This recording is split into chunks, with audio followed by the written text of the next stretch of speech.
You wake up at 2 a.m., then at 4 every single night. You blame your bladder, but your bladder is innocent. The real cause is sitting right below your knees. It has been there all day, quietly building, and tonight we are going to stop it before it wakes you up again. Here is what is actually happening inside your body. During the day, particularly when you are sitting or standing for extended periods, fluid gradually accumulates in the tissues of your lower legs. This happens because the veins and lymphatic vessels responsible for returning fluid back up toward your heart have to work against gravity, and after 60, that circulatory efficiency naturally decreases. You may notice mild puffiness around your ankles by late afternoon. That is the visible sign of what has been quietly building all day. The invisible part is the fluid sitting deep inside the tissue itself. The moment you lie down at night, gravity is no longer a factor. That accumulated fluid begins redistributing throughout your body. A significant portion of it reaches your kidneys within the first 1 to 2 hours of sleep. Your kidneys respond the only way they know how. They produce urine, and that is why you wake up. Not because your bladder is overactive, but because your kidneys are suddenly processing a large volume of fluid that your legs spent all day collecting. This condition is medically recognized as nocturnal polyuria, and it is responsible for the majority of nighttime bathroom trips in adults over 60. The approach that actually works is not bladder training or fluid restriction. It is addressing the fluid in your legs before you ever lie down. Perform the following 3 exercises between 60 and 90 minutes before bed. This window gives your body enough time to process the mobilized fluid while you are still awake, significantly reducing what your kidneys have to handle overnight. Exercise 3. The third exercise is called dorsiflexion pumping, and it is one of the most effective yet least known methods for activating venous return in the lower legs. Sit upright in a firm chair with both feet flat on the floor.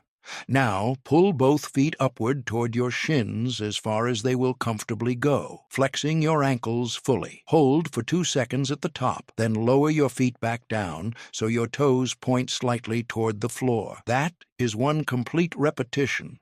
Here is why this works so effectively. The tibialis anterior muscle at the front of your shin, combined with the deep muscles of your calf, creates a powerful squeezing action on the veins running through your lower leg when you perform this movement. Unlike a simple heel raise, which primarily engages the superficial calf, dorsiflexion compresses the deeper venous structures where the majority of fluid retention actually occurs after 60. The pulling and releasing action creates a rhythmic pressure change inside the veins themselves, essentially mimicking the pumping mechanism that walking provides. For seniors who spend long hours seated, this movement compensates for the circulatory work that normal daily movement would otherwise handle. Perform 25 slow, deliberate repetitions. Focus on achieving the fullest range of motion your ankles allow. Rest for 20 seconds.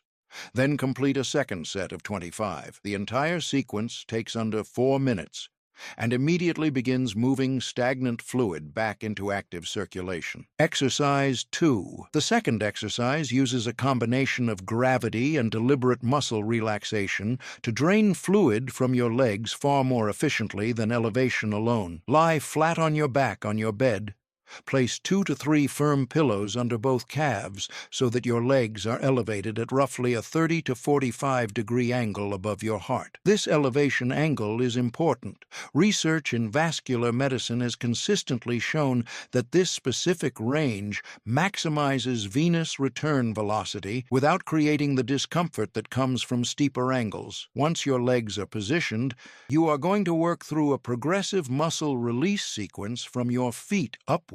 Begin by curling your toes tightly for 5 seconds.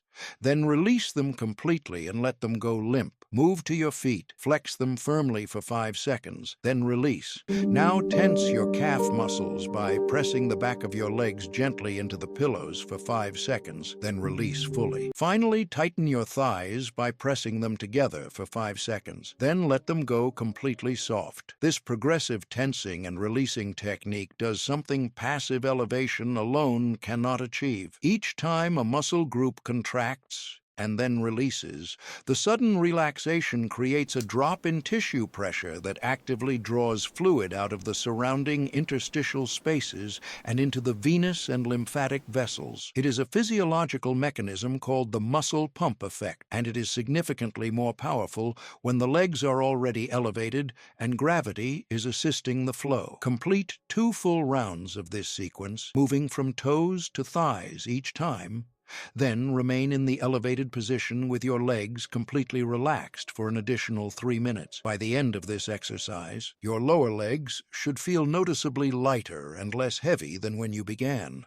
Exercise 1. The first and most powerful exercise addresses something the other 2 do not touch directly, which is the role of your lymphatic system in overnight fluid accumulation, unlike your circulatory system, which has your heart as a dedicated pump.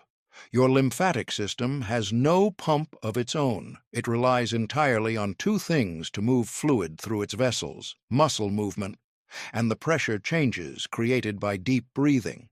When breathing is shallow, as it commonly becomes with age, lymphatic drainage slows significantly, and fluid that should be cleared from your legs accumulates instead. For this exercise, lie on your left side with a pillow between your knees to keep your hips aligned. The left lateral position is specifically chosen because it reduces pressure on the inferior vena cava, the large vein that returns blood from your lower body to your heart, allowing for freer circulatory flow during the exercise. Place your right hand on your lower rib cage. Now, inhale slowly and deeply through your nose for a count of 5, focusing on pushing your hand outward with your ribs rather than lifting your chest. At the top of the inhale, pause for 2 seconds, then exhale slowly through pursed lips for a count of 7, feeling your rib cage sink inward under your hand.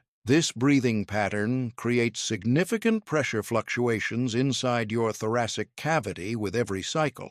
These pressure changes directly drive lymphatic fluid upward through the thoracic duct, the main lymphatic vessel in your body, and back into your bloodstream, where it can be properly processed. Studies in respiratory physiology have demonstrated that diaphragmatic breathing increases lymphatic flow rates by up to 3 times compared to shallow chest breathing.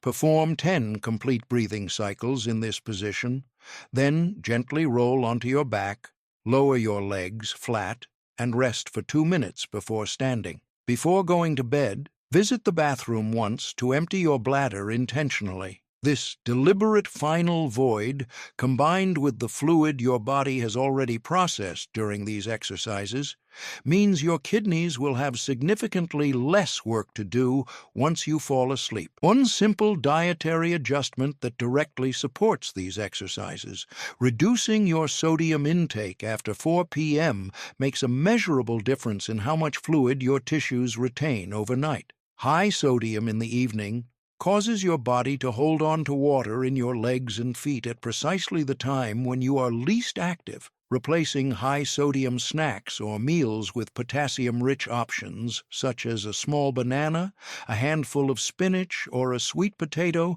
helps your body regulate fluid balance naturally and amplifies the results of everything these exercises are already doing. 3 exercises, each targeting a different mechanism behind the same problem. Dorsiflexion pumps to activate deep venous return, elevated progressive muscle release to clear fluid from the tissues, and diaphragmatic breathing in the left lateral position to drive lymphatic drainage before sleep. Done consistently every evening, 60 to 90 minutes before bed, most people begin noticing fewer nighttime interruptions within the first several days. Some notice a difference on the very first night. Your body has not lost the ability to manage this. It simply needs the right conditions to do so. Give it those conditions every evening, and a full, uninterrupted night of sleep becomes genuinely achievable. Drop a comment below and let us know where you are watching from and how long this has been affecting your sleep. We read everyone.